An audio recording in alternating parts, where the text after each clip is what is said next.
Namaku Gita. Kalau dilihat dari luar, hidupku memang terlihat biasa saja. Tidak ada yang benar-benar bisa dibanggakan, tapi juga tidak ada yang pantas dikeluhkan secara berlebihan. Aku tinggal di rumah kecil yang cukup rapi, di lingkungan yang tenang, dengan tetangga yang saling sapa tapi tidak terlalu dekat. Aku sudah menikah hampir 4 tahun. Usia pernikahan yang bagi sebagian orang masih terbilang muda, tapi bagiku terasa cukup panjang untuk mengenal ritme hidup yang itu-itu saja. Suamiku orang baik. Aku tidak pernah meragukan itu. Dia bekerja dengan sungguh-sungguh, jarang pulang larut tanpa alasan jelas, tidak pernah mengangkat tangan, tidak pernah bicara kasar, dan tidak pernah memberi alasan untuk curiga. Dia tipe laki-laki yang kalau orang lain lihat, pasti akan berkata, aku perempuan yang beruntung. Justru karena semua itu, hidup kami terasa datar. Tidak ada drama besar yang menguras emosi, tapi juga tidak ada momen yang membuat jantungku berdebar lebih cepat. Kami berjalan di jalur aman yang sama setiap hari. Bangun pagi di jam yang hampir selalu sama, dengan suara alarm yang nadanya sudah kuhafal bahkan sebelum bunyinya selesai. Aku menyiapkan sarapan sederhana, seringkali hanya telur dadar atau nasi goreng cepat. Suamiku makan sambil melihat ponselnya, membaca berita atau pesan dari grup kerja. Kami saling bertukar kalimat singkat yang fungsinya lebih seperti formalitas. Sudah makan atau belum? Kopinya cukup atau kurang manis? Aku menjawab seperlunya. Lalu kami berpisah menuju aktivitas masing-masing. Aku bekerja, pulang sore hari dengan badan lelah dan kepala penuh hal-hal kecil yang sebenarnya tidak terlalu penting. Di perjalanan pulang, aku sering menatap keluar jendela kendaraan umum, melihat wajah-wajah asing yang sama lelahnya. Kadang aku bertanya dalam hati, apakah mereka juga merasa kosong seperti aku? Sesampainya di rumah, aku beres-beres, menyiapkan makan malam, menunggu suamiku pulang. Kami makan bersama di meja kecil. Televisi menyala sebagai pengisi suara. Pembicaraan kami berhenti di topik yang sama berulang-ulang. Capek atau tidak? Kerjaan bagaimana? Besok mau masak apa? Setelah itu kami membersihkan meja, lalu tidur di ranjang yang sama, dengan jarak yang entah sejak kapan terasa semakin jauh meski tubuh kami berdampingan. Tidak ada yang salah dengan semua itu. Aku tahu, banyak orang di luar sana mungkin iri dengan hidupku yang stabil dan tenang. Tidak ada kekurangan materi yang mencolok, tidak ada pertengkaran hebat, tidak ada air mata karena diselingkuhi atau ditinggal pergi. Tapi entah kenapa, aku sering merasa sepi di tengah rumah sendiri. Sepi yang tidak bisa dijelaskan dengan kata-kata sederhana. Bukan sepi karena sendirian, tapi sepi karena merasa tidak benar-benar ditemani. Aku merindukan percakapan panjang tanpa harus melihat jam. Aku merindukan tawa yang tiba-tiba muncul, bukan senyum tipis yang sopan. Aku merindukan perasaan ditunggu dan diinginkan, bukan sekadar dijalani. Aku tidak pernah berani mengucapkan itu pada suamiku. Setiap kali ingin bicara, selalu ada suara di kepalaku yang berkata bahwa aku tidak punya alasan kuat untuk mengeluh. Suamiku tidak berbuat salah. Kalau aku bilang aku bosan, aku takut terdengar tidak tahu diri. Jadi aku memilih diam, menyimpan semua itu sendiri, menumpuknya rapi seperti barang-barang yang tidak pernah benar-benar dibutuhkan, tapi juga tidak pernah dibuang. Sampai suatu malam, sebuah DM masuk ke Instagramku. Malam itu hujan turun cukup deras. Aku terjebak macet di perjalanan pulang, basah oleh gerimis karena payungku tertinggal. Dengan perasaan kesal, aku mengunggah story sederhana, hanya foto jalanan yang mengkilap oleh air hujan dengan tulisan keluhan receh tentang macet dan cuaca. Tidak ada maksud apa-apa, hanya kebiasaan iseng, cara kecil untuk melampiaskan kejengkelan. Beberapa menit kemudian, notifikasi muncul. Seseorang membalas storyku.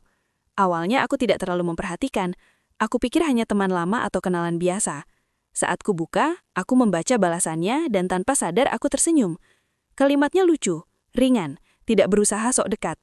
Dia hanya menuliskan komentar tentang hujan yang katanya selalu punya bakat bikin orang terlambat dan mood berantakan. Tidak ada emoji berlebihan, tidak ada kata-kata manis yang terasa dibuat-buat. Aku tertawa sendiri membaca itu, di tengah kendaraan yang penuh orang diam. Tanpa berpikir panjang, aku membalas. Aku hanya menambahkan candaan kecil, menimpali keluhannya.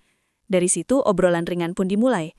Kami saling bertukar komentar tentang hal-hal sepele, tentang hujan, tentang macet, tentang betapa melelahkannya hari kerja. Aku bahkan tidak langsung mengecek siapa dia. Aku hanya menikmati alur percakapan yang mengalir begitu saja. Rasanya seperti mengobrol dengan seseorang di halte bus yang sama-sama menunggu, tanpa beban, tanpa ekspektasi. Aku tidak langsung kepikiran macam-macam. Bagiku itu hanya hiburan kecil di sela rutinitas yang membosankan.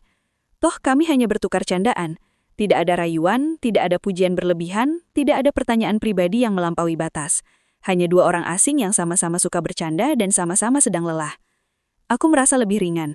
Untuk pertama kalinya setelah sekian lama, aku tertawa tanpa harus memikirkan apa yang seharusnya. Setelah sampai di rumah, aku masih memikirkan percakapan itu. Bukan karena isinya yang istimewa, tapi karena perasaan yang muncul. Ada sensasi hangat yang sederhana, seperti minum teh manis setelah kehujanan. Aku membuka profilnya. Namanya tidak asing, tapi juga tidak terlalu kukenal. Ternyata dia pernah satu kampus denganku, beda jurusan, dan kami tidak pernah benar-benar berinteraksi dulu. Aku bahkan hampir lupa pernah saling mengikuti di Instagram. Foto-fotonya biasa saja, tidak terlalu banyak unggahan, tidak terlihat berusaha tampil sempurna. Itu justru membuatnya terasa lebih nyata. Percakapan kami tidak berhenti malam itu. Tidak panjang, tapi cukup untuk membuatku menantikan balasan berikutnya. Kami saling mengucapkan selamat istirahat, lalu percakapan selesai. Aku meletakkan ponsel dan menatap-latap langit kamar. Suamiku sudah tertidur lebih dulu. Nafasnya teratur, punggungnya menghadap ke arahku. Aku memikirkan betapa anehnya perasaanku.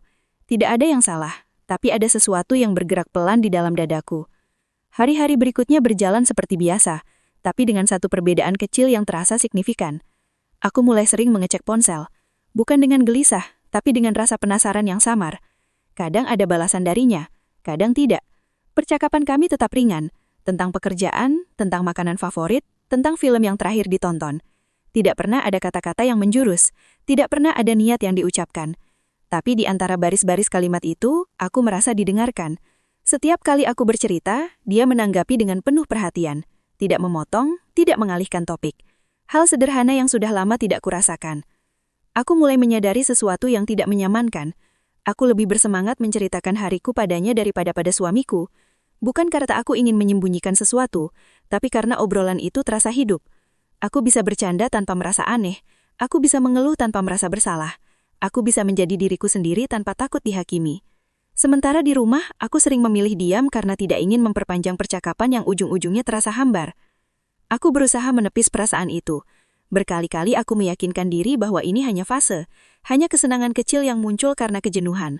Aku berkata pada diriku sendiri bahwa semua orang pasti pernah merasa bosan, dan ini hanya cara otakku mencari hiburan.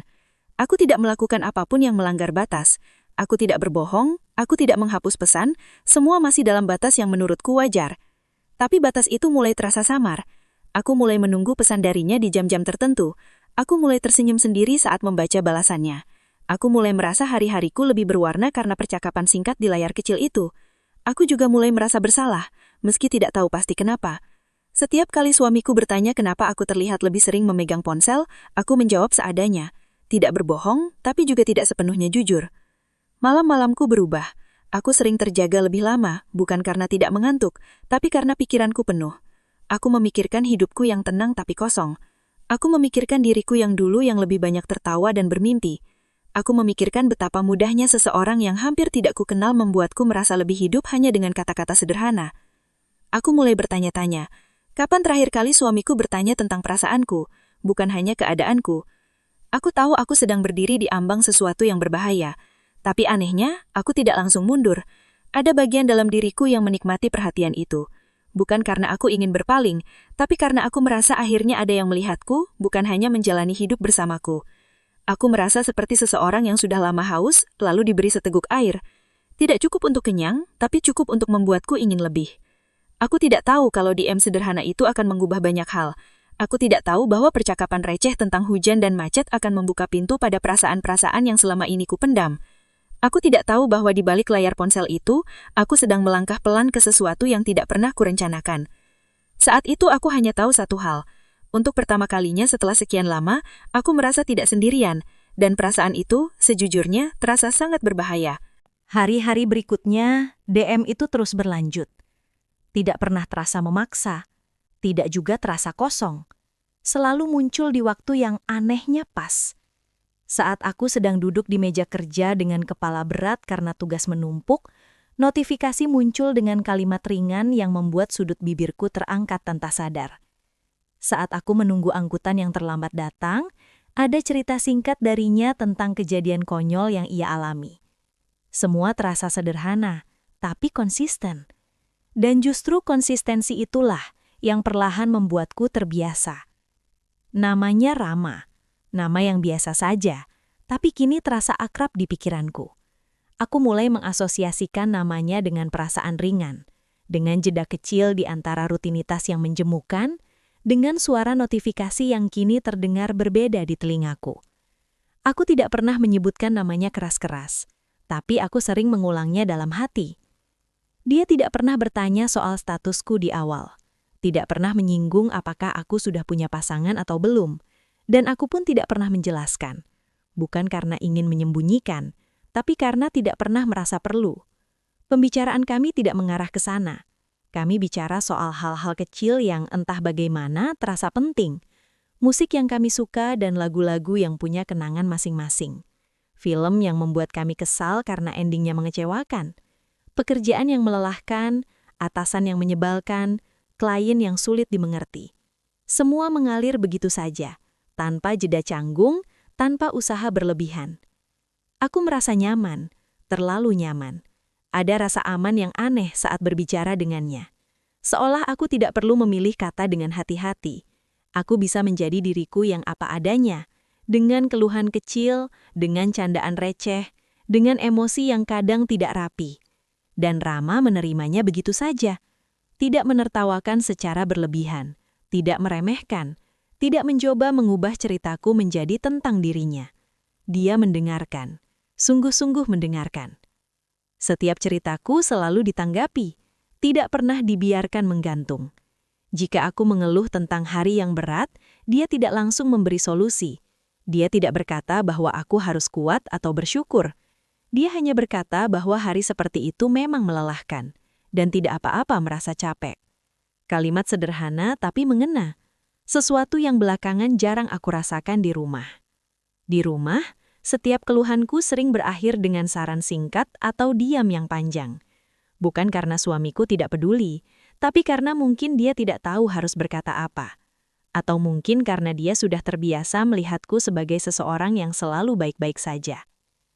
Pelan-pelan obrolan kami jadi lebih panjang. Awalnya hanya beberapa balasan singkat di sela aktivitas, lalu berubah menjadi percakapan yang utuh. Dari DM pindah ke chat. Dari chat yang hanya terjadi di siang hari, merambat ke malam.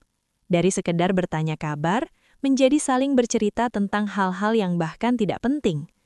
Aku mulai menunggu notifikasinya, bukan dengan gelisah, tapi dengan antisipasi yang manis.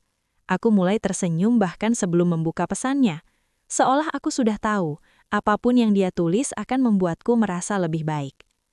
Aku juga mulai merasa ada yang salah. Perasaan itu muncul pelan-pelan, seperti suara kecil yang berbisik di sudut hati. Setiap kali aku menyadarinya, aku berusaha mengabaikannya. Aku berkata pada diri sendiri bahwa aku tidak melakukan apapun yang melanggar batas. Aku tidak bertemu dengannya. Aku tidak menyentuhnya. Aku tidak mengatakan apapun yang terlalu jauh. Aku masih bisa berdalih bahwa ini hanya pertemanan. Hanya dua orang yang kebetulan nyambung dalam obrolan. Aku masih merasa aman karena semua itu hanya terjadi di layar. Karena tidak ada tatap muka, tidak ada suara yang bisa menggetarkan, tidak ada kehadiran fisik yang bisa menggoda. Aku meyakinkan diri bahwa selama aku tidak melangkah lebih jauh, semuanya baik-baik saja. Tapi aku lupa satu hal, perasaan tidak selalu menunggu izin untuk tumbuh. Hari-hariku mulai terbagi tanpa kusadari. Ada bagian yang kujalani sebagai istri. Bangun pagi, menyiapkan sarapan, memastikan rumah rapi, menjalani rutinitas yang sudah kuhafal di luar kepala. Ada bagian lain yang terasa lebih hidup, lebih berwarna, meski hanya lewat layar ponsel. Aku tidak pernah sengaja membandingkan, tapi perbandingan itu muncul sendiri. Di satu sisi ada keheningan yang aman, di sisi lain ada percakapan yang hangat. Aku mulai menyimpan hal-hal kecil untuk kuceritakan pada Rama. Bukan rahasia besar, hanya kejadian sehari-hari. Hal lucu yang terjadi di kantor, lagu baru yang kudengar di perjalanan pulang, pikiran acak yang muncul sebelum tidur. Aku sadar aku jarang lagi membagikan hal-hal itu pada suamiku. Bukan karena aku tidak mau, tapi karena aku merasa percakapan kami sudah punya pola yang sulit diubah. Setiap kali aku mencoba keluar dari pola itu, aku selalu merasa canggung. Suamiku tetap seperti biasa, tidak berubah, tetap baik, tetap perhatian dengan caranya sendiri. Tapi justru itu yang membuatku semakin bingung. Tidak ada alasan jelas untuk merasa tidak puas. Tidak ada peristiwa besar yang bisa kujadikan pembenaran. Semua yang kurasakan seolah terjadi sepihak, diam-diam dan tanpa izin. Malam hari menjadi waktu yang paling berbahaya. Saat rumah sudah tenang, lampu kamar diredupkan dan suara televisi hanya menjadi latar, suamiku sering tertidur lebih dulu, lelah setelah seharian bekerja. Aku terbaring di sampingnya memegang ponsel dengan hati-hati, agar cahaya layar tidak mengganggunya. Di saat seperti itu, percakapanku dengan Rama sering berlanjut. Kami berbicara tentang hal-hal yang lebih personal, tentang ketakutan kecil, tentang kelelahan yang tidak terlihat, tentang perasaan tidak cukup. Aku mulai membuka diriku lebih banyak. Aku bercerita tentang rasa sepi yang sering datang tanpa alasan jelas. Tentang perasaan menjalani hari seperti mengulang kaset yang sama. Aku tidak menyebutkan suamiku secara detail. Aku hanya berkata bahwa aku merasa hidupku datar. Rama tidak menghakimi. Dia tidak bertanya terlalu jauh. Dia hanya berkata bahwa perasaan seperti itu sering datang pada orang-orang yang terlalu lama menahan diri. Kalimat itu menancap di pikiranku. Aku mulai bertanya-tanya, sudah berapa lama aku menahan diri? Menahan keluhan, menahan keinginan, menahan rasa ingin didengar. Aku mulai merasa bahwa mungkin aku memang berhak merasa seperti ini. Pikiran yang berbahaya tapi terasa melegakan. Aku tahu aku sedang bermain api, tapi api itu kecil, hangat dan terasa menyenangkan di tengah dingin yang lama kurasakan. Aku berkata pada diri sendiri bahwa aku bisa berhenti kapan saja, bahwa aku masih memegang kendali, bahwa selama aku sadar batas, tidak akan terjadi apa-apa. Keyakinan itu membuatku tenang. Meski jauh di dalam, ada rasa takut yang tidak mau kuakui. Hubunganku dengan Rama tetap tidak pernah melampaui kata-kata. Tidak ada ajakan bertemu, tidak ada ungkapan rindu yang eksplisit. Tapi di balik setiap kalimat, ada kedekatan yang tumbuh. Ada perhatian yang konsisten. Ada kehadiran yang terasa nyata meski tidak terlihat. Aku mulai merasa kehilangan jika sehari saja kami tidak bertukar pesan. Aku mulai memeriksa ponsel dengan harapan, lalu merasa sedikit kecewa jika tidak ada notifikasi darinya. Aku masih menjalani peranku sebagai istri dengan baik. Tidak ada yang berubah di mata orang lain. Aku masih memasak, masih tersenyum, masih menemani suamiku di akhir pekan. Tapi ada bagian dalam diriku yang kini terisi oleh orang lain. Bukan secara fisik, tapi secara emosional. Dan itu aku tahu jauh lebih rumit. Suatu malam saat aku sedang menatap layar ponsel setelah membaca pesan terakhir dari Rama, aku menyadari sesuatu yang membuat dadaku terasa sesak. Aku menyadari bahwa aku menunggu pesan darinya dengan perasaan yang sama, seperti dulu aku menunggu pesan dari suamiku di awal pernikahan. Ada harap, ada antusias, ada rasa ingin diperhatikan. Kesadaran itu membuatku menutup ponsel dan menatap langit-langit kamar dengan mata terbuka. Aku bertanya pada diri sendiri, kapan hatiku mulai melangkah terlebih dulu? Tidak ada momen jelas yang bisa kutunjuk, tidak ada titik balik dramatis. Semua terjadi pelan-pelan, seperti air yang meresap ke dalam tanah. Tanpa suara, tanpa tanda, tapi pasti. Aku masih berdalih bahwa ini hanya teman ngobrol, bahwa aku tidak melakukan apa-apa yang nyata. Tapi di balik semua pembelaan itu, aku tahu satu hal yang tidak lagi bisa kupungkiri. Hatiku sudah terlibat, dan meski tubuhku masih berada di tempat yang sama, perasaanku telah berjalan ke arah yang berbeda. Perubahan itu tidak datang tiba-tiba, tapi begitu terasa. Aku tidak bisa lagi mengabaikannya. Rumah yang dulu terasa sunyi, kini justru terasa menyesakan. Bukan karena ada pertengkaran, tapi karena aku membawa rasa bersalah ke dalamnya. Aku jadi lebih sering memegang ponsel, bahkan saat tidak ada pesan masuk, tanganku refleks meraihnya. Aku lebih sering tersenyum sendiri, lalu buru-buru menurunkannya saat menyadari suamiku ada di dekatku. Aku lebih cepat membalas chat dibanding menjawab pertanyaan sederhana darinya. Hal kecil tapi berulang, dan semakin sulit disembunyikan. Aku mulai menyembunyikan layar saat ada yang lewat, bukan karena suamiku pernah meminta atau mencurigai, tapi karena hatiku sendiri yang merasa tidak tenang.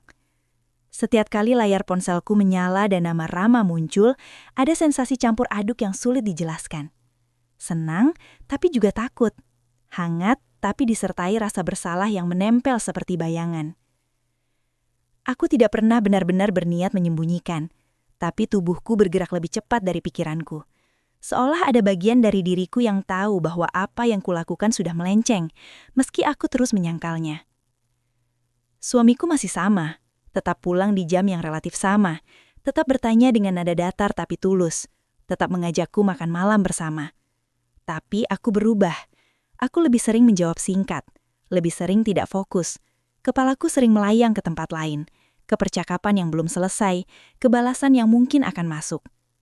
Kadang aku merasa kejam karena aku ada di hadapannya secara fisik, tapi pikiranku sedang bersama orang lain. Rama mulai berani bicara lebih jujur, tidak lagi sekedar bercanda atau menanggapi ceritaku. Suatu malam di sela obrolan ringan, dia menuliskan bahwa dia nyaman berbicara denganku. Kalimatnya sederhana, tapi cukup membuat jantungku berdegup lebih cepat. Aku membaca ulang beberapa kali sebelum membalas. Aku tidak tahu harus berkata apa. Aku tidak ingin mendorong, tapi juga tidak ingin menghentikan. Aku akhirnya hanya membalas dengan emoji kecil dan kalimat netral. Tapi diamku bukan penolakan. Hari-hari berikutnya, kalimat seperti itu muncul lagi, dengan bentuk yang sedikit berbeda. Dia bilang obrolan kami terasa berbeda dari yang lain. Bilang aku membuat harinya lebih ringan. Bilang dia sering menunggu ceritaku. Setiap kali itu terjadi, aku selalu berhenti sejenak sebelum membalas. Aku tahu, di titik itu, aku seharusnya menarik garis tegas. Tapi aku tidak melakukannya. Aku memilih berada di wilayah abu-abu, tempat aku bisa merasa diinginkan tanpa harus mengakui apapun secara terang-terangan. Aku mulai curang, bukan secara fisik, tapi secara perasaan. Aku menyimpan antusiasme untuk orang lain. Aku menunggu perhatian dari orang lain. Aku membagi ruang emosional yang seharusnya utuh. Aku masih pulang ke rumah yang sama, tidur di ranjang yang sama, menjalani peran yang sama, tapi hatiku sudah tidak sepenuhnya di sama. Kesadaran itu membuat dadaku sesak, tapi anehnya tidak cukup kuat untuk menghentikanku. Suatu hari, Rama mengajakku bertemu. Pesannya singkat, seolah tidak ingin terdengar berlebihan. Katanya hanya ngopi sebentar, tidak lebih. Tidak ada maksud apa-apa, hanya ingin bertemu langsung setelah sekian lama ngobrol. Aku membaca pesan itu lama. Jariku menggantung di atas layar. Ada bagian dalam diriku yang langsung menolak.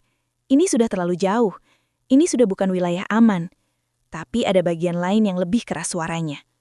Rasa penasaran, keinginan melihat wajah yang selama ini hanya hadir lewat foto dan kata-kata. Aku berdalih pada diri sendiri. Ini hanya pertemuan biasa, di tempat ramai, siang hari. Tidak ada yang perlu ditakuti. Banyak orang bertemu teman lawan jenis tanpa makna apapun. Aku berkata bahwa aku masih memegang kendali, bahwa aku bisa berhenti kapan saja. Aku memilih percaya pada dalih itu, meski hatiku sendiri ragu. Aku mengiyakan ajakannya dengan kalimat yang sengaja kubuat santai, seolah itu bukan keputusan besar, seolah itu tidak akan mengubah apapun. Setelah mengirim balasan, tanganku gemetar. Aku menutup ponsel dan menarik napas panjang. Ada rasa takut yang datang bersamaan dengan rasa bersemangat. Kombinasi yang membuatku sadar bahwa ini bukan hal sepele. Hari pertemuan itu tiba. Aku memilih pakaian dengan lebih lama dari biasanya. Tidak berlebihan, tidak mencolok, tapi cukup untuk membuatku merasa nyaman dengan diriku sendiri. Aku bercermin dan bertanya dalam hati apa yang sebenarnya sedang kulakukan. Aku meninggalkan rumah dengan alasan yang biasa saja. Tidak ada kebohongan besar, hanya penyesuaian kecil yang terasa semakin berat. Kami bertemu di tempat ramai, sebuah kafe yang selalu penuh oleh orang-orang yang datang dan pergi. Rama sudah duduk di sudut menungguku. Saat pertama kali melihatnya, aku merasa waktu melambat. Dia terlihat sama seperti di foto, tapi juga berbeda. Lebih nyata, lebih hadir. Ada senyum canggung di wajahnya saat kami saling menyapa. Tidak ada pelukan, tidak ada sentuhan. Kami duduk berhadapan, seperti dua teman lama yang akhirnya bertemu. Obrolan mengalir seperti biasanya. Kami tertawa, bercerita, saling menimpali. Tapi ada sesuatu yang berubah. Tatapan yang terlalu lama, jeda sunyi yang tidak terasa canggung. Ada momen-momen kecil saat kami sama-sama diam, dan keheningan itu terasa hangat. Aku menyadari betapa mudahnya aku merasa nyaman di hadapannya. Betapa aku lupa pada dunia di luar meja itu. Aku berusaha menjaga jarak, Aku menahan diri untuk tidak terlalu condong. Aku memilih kata-kata dengan lebih hati-hati, tapi perasaan tidak bisa sepenuhnya dikontrol. Ada getaran halus yang muncul setiap kali mata kami bertemu. Ada perasaan yang tidak seharusnya ada, tapi tumbuh begitu saja, tanpa izin. Kami tidak lama di sana, tidak lebih dari 1 jam. Tidak ada hal besar yang terjadi, tidak ada pelukan, tidak ada janji. Saat kami berpisah, kami hanya saling tersenyum dan berkata hati-hati di jalan. Tapi saat aku berjalan menjauh, dadaku terasa berat. Aku tahu, di titik itu aku sudah melangkah terlalu jauh. Bukan karena apa yang terjadi, tapi karena apa yang kurasakan. Dalam perjalanan pulang, aku menatap pantulan wajahku di jendela kendaraan. Aku melihat seseorang yang asing, seseorang yang tampak biasa saja, tapi menyimpan rahasia besar di dadanya. Aku merasa bersalah, tapi juga merasa hidup. Dua perasaan yang saling bertabrakan, membuat kepalaku pening. Aku sampai di rumah dengan langkah pelan. Suamiku menyapaku seperti biasa. Tidak ada yang berubah di matanya. Aku menjawab dengan senyum tipis yang terasa dipaksakan. Malam itu aku berbaring di sampingnya memandang langit-langit, memikirkan pertemuan singkat yang terus berputar di kepalaku. Tidak ada yang bisa kulaporkan, tidak ada yang bisa kusesali secara nyata, tapi rasa bersalah itu nyata dan berat. Aku sadar bahwa aku seharusnya berhenti di sana, menarik diri sebelum semuanya semakin dalam, menutup pintu yang sudah terlanjur terbuka sedikit. Tapi keesokan harinya, saat pesan dari Rama masuk, aku tetap membalas. Saat dia menanyakan kabarku, aku tetap menjawab. Saat obrolan kembali mengalir, aku kembali tenggelam.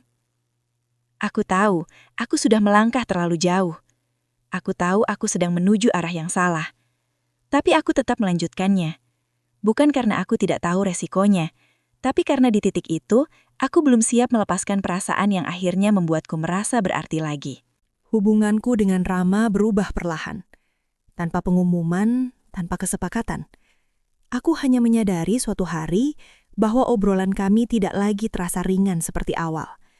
Candaan masih ada, tapi di sela-selanya muncul nada lain. Nada ingin tahu yang lebih dalam. Nada khawatir yang berlebihan. Nada kecewa jika aku lama membalas. Ada kecemburuan kecil yang awalnya terasa manis, lalu berubah menjadi tekanan halus yang sulit diabaikan. Aku mulai merasa bahwa kehadiranku penting baginya. Dan perasaan itu, alih-alih membuatku berhenti, justru membuatku semakin terikat. Perhatian Rama menjadi lebih intens. Dia mulai bertanya dengan siapa aku menghabiskan waktu. Mulai memperhatikan perubahan kecil dalam caraku bicara. Mulai peka saat aku terdengar lelah atau dingin. Aku merespons dengan campuran senang dan tertekan. Senang karena ada yang peduli sedetail itu. Tertekan karena aku tahu perhatian itu seharusnya tidak datang dari dirinya. Tapi sekali lagi, aku memilih menutup mata. Harapan juga mulai tumbuh, meski tidak pernah diucapkan secara langsung. Ada kalimat-kalimat yang menggantung, seolah menunggu untuk dilanjutkan. Ada jeda-jeda yang penuh makna. Ada perasaan memiliki yang belum sah, tapi terasa nyata. Aku tidak pernah mengoreksinya. Aku membiarkannya berkembang, seperti membiarkan tanaman liar tumbuh di halaman rumah tanpa pernah benar-benar menanamnya. Tanpa sadar, aku mulai membandingkan. Hal yang tidak ingin kulakukan, tapi terjadi begitu saja. Cara Rama mendengarkan dibandingkan cara suamiku menanggapi. Cara Rama bertanya dibandingkan cara suamiku diam. Cara Rama memperhatikanku dibandingkan rutinitas rumah yang terasa kaku. Dalam perbandingan itu, suamiku selalu kalah. Bukan karena dia berubah menjadi buruk, tapi karena aku menilainya dengan hati yang sudah condong ke arah lain. Aku jadi mudah kesal di rumah. Hal-hal kecil terasa besar. Pertanyaan sederhana terdengar seperti interogasi. Diamnya suamiku terasa seperti ketidakpedulian. Perhatiannya terasa kurang, meski sebenarnya tidak berubah. Aku sering merasa tidak dimengerti, tidak didengar, tidak diperhatikan. Tapi jauh di dalam, ada suara kecil yang berkata bahwa mungkin aku yang sudah menarik diri lebih dulu. Bahwa mungkin aku yang berhenti membuka ruang sebelum menyalahkan orang lain karena tidak masuk. Aku mulai pulang dengan perasaan tidak sabar. Rumah yang dulu netral kini terasa membebani. Aku sering menghela nafas panjang tanpa alasan jelas. Aku lebih sering memegang ponsel, berharap ada pesan yang bisa menyelamatkanku dari rasa jenuh. Aku mulai hidup di dua dunia yang berjalan paralel. Satu dunia yang nyata, penuh kewajiban dan tanggung jawab. Satu dunia lain yang sunyi, tapi penuh emosi, tempat aku merasa diinginkan. Kebohongan kecil mulai muncul, tidak langsung besar, tapi cukup sering untuk menjadi kebiasaan. Alasan lembur padahal aku hanya duduk lebih lama di kafe sambil menunggu chat masuk. Alasan main dengan teman padahal aku hanya ingin sendiri agar bisa membalas pesan tanpa rasa was-was. Alasan sibuk padahal aku sengaja menghindari kepercakapan di rumah. Semua terdengar rapi, semua terasa masuk akal, dan justru karena itulah aku tidak langsung merasa bersalah. Aku merasa cerdik, aku merasa aman. Sampai suatu hari, suamiku bertanya dengan nada yang tidak biasa. Malam itu, kami duduk di ruang tamu. Televisi menyala, tapi tidak benar-benar kami tonton. Aku sibuk dengan ponsel, berpura-pura membaca sesuatu yang penting. Suamiku menatapku lebih lama dari biasanya. Tatapan yang tidak marah, tidak tajam, tapi penuh sesuatu yang membuatku tidak nyaman. Lalu dia bertanya, pelan, tanpa tekanan. Apakah aku bahagia? Tidak ada tuduhan di sana, tidak ada nada menyelidik. Hanya pertanyaan sederhana yang seharusnya mudah dijawab. Tapi justru pertanyaan itu menghantamku lebih keras dari bentakan manapun. Dadaku terasa sesak, tenggorokanku kering. Aku membuka mulut, lalu menutupnya lagi. Aku tidak tahu harus berkata apa. Jika aku berkata iya, aku berbohong. Jika aku berkata tidak, aku harus menjelaskan kenapa. Dan aku tidak siap untuk jujur. Aku hanya terdiam. Waktu berjalan lambat. Suara televisi terdengar semakin jauh. Aku merasakan air mata menggenang, tapi aku menahannya sekuat tenaga. Suamiku tidak memaksa. Dia hanya mengangguk pelan, seolah sudah menduga. Dia tidak bertanya lagi, tidak menyudutkanku, tidak menuntut penjelasan. Sikapnya justru membuatku semakin hancur. Karena di hadapanku ada seseorang yang masih peduli, masih mencoba memahami, sementara aku diam-diam mengkhianati kepercayaan itu. Malam itu, setelah dia tertidur, aku menangis diam-diam. Tangisku tertahan, tanpa suara, karena aku takut membangunkannya.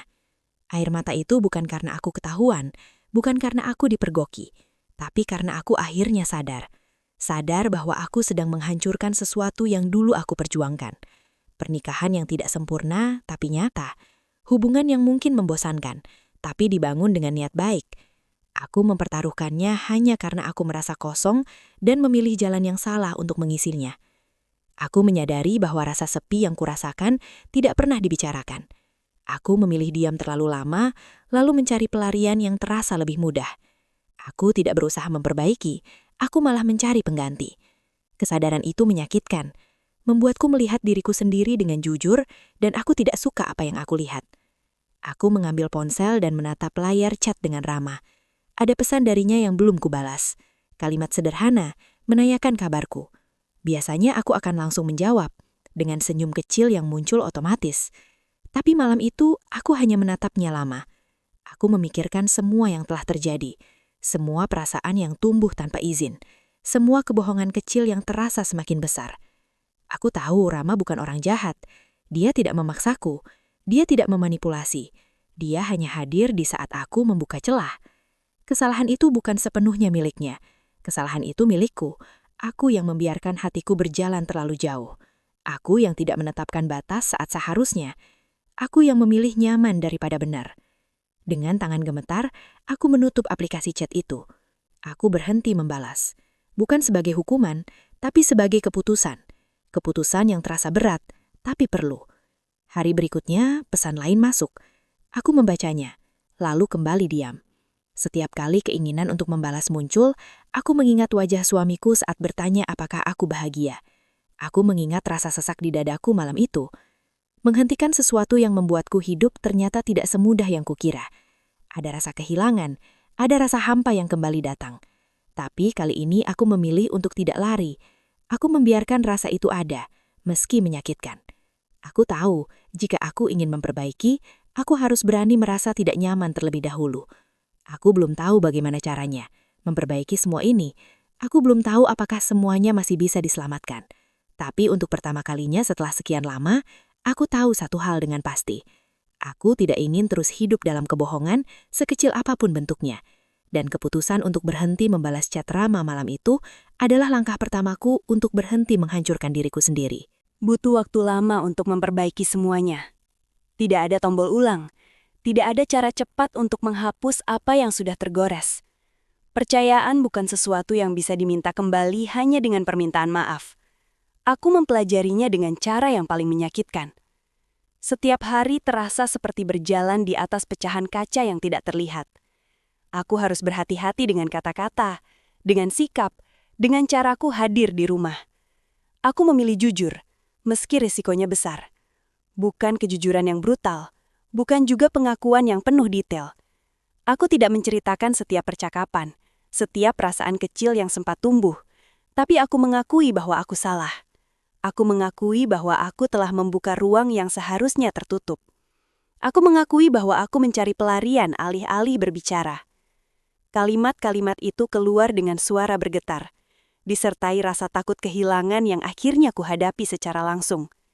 Suamiku mendengarkan dalam diam. Tidak menyelah, tidak membentak, tidak memotong dengan kemarahan. Diamnya justru lebih menyakitkan daripada amarah. Aku bisa melihat luka itu jelas di matanya. Bukan luka yang meledak, tapi luka yang dalam dan sunyi.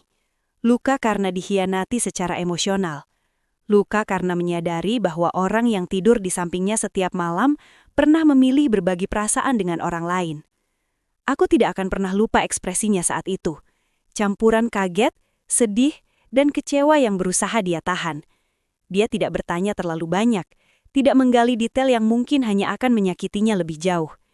Dia hanya berkata bahwa kepercayaan itu tidak hilang dalam sehari, dan tidak akan kembali dalam sehari juga. Kalimat itu sederhana, tapi berat. Kalimat yang membuatku sadar bahwa konsekuensi dari pilihanku akan panjang. Dia memilih bertahan. Bukan karena aku pantas dimaafkan dengan mudah. Bukan karena kesalahanku kecil. Tapi karena dia masih percaya pada ikatan kami. Pada sesuatu yang kami bangun bertahun-tahun, jauh sebelum rasa sepi dan bosan itu muncul. Keputusan itu tidak membuat semuanya langsung membaik. Justru sebaliknya. Hari-hari setelahnya penuh jarak yang canggung. Penuh keheningan yang terasa berbeda. Bukan hampa, tapi waspada. Aku harus belajar sabar. Belajar menerima tatapan curiga yang kadang muncul tanpa kata. Belajar tidak defensif saat dia bertanya lebih dari biasanya. Belajar konsisten tanpa menuntut kepercayaan kembali dengan cepat. Aku menghapus hal-hal yang tidak perlu. Mengubah kebiasaan. Membuka ruang percakapan, meski terasa kaku dan canggung di awal. Ada hari-hari ketika aku merasa lelah dan ingin menyerah. Tapi aku tahu aku tidak punya hak untuk mengeluh. Rama tidak pernah menghubungiku lagi. Tidak ada pesan lanjutan. Tidak ada upaya mencari penjelasan. Seolah dia benar-benar menghilang dari hidupku begitu saja. Mungkin dia mengerti. Mungkin dia membaca diamku sebagai keputusan yang jelas.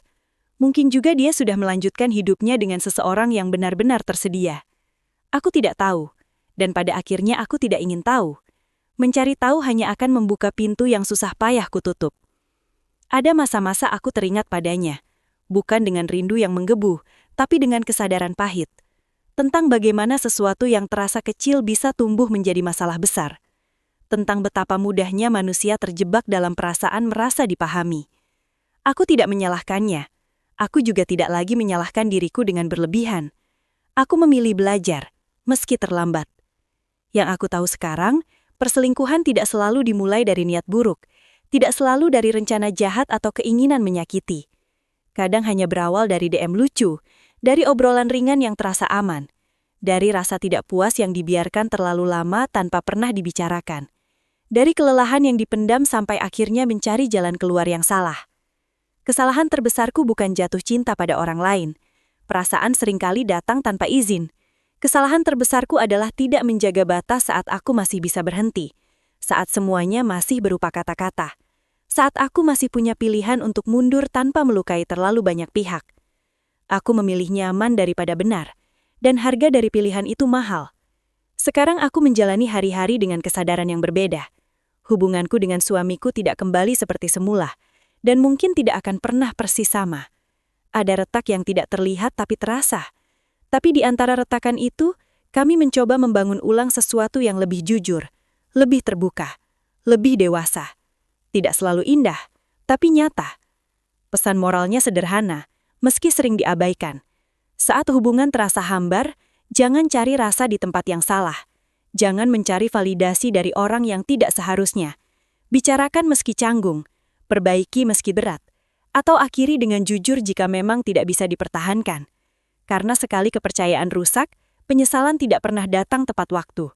Dan ketika ia datang, seringkali sudah terlambat untuk mengembalikan segalanya seperti semula.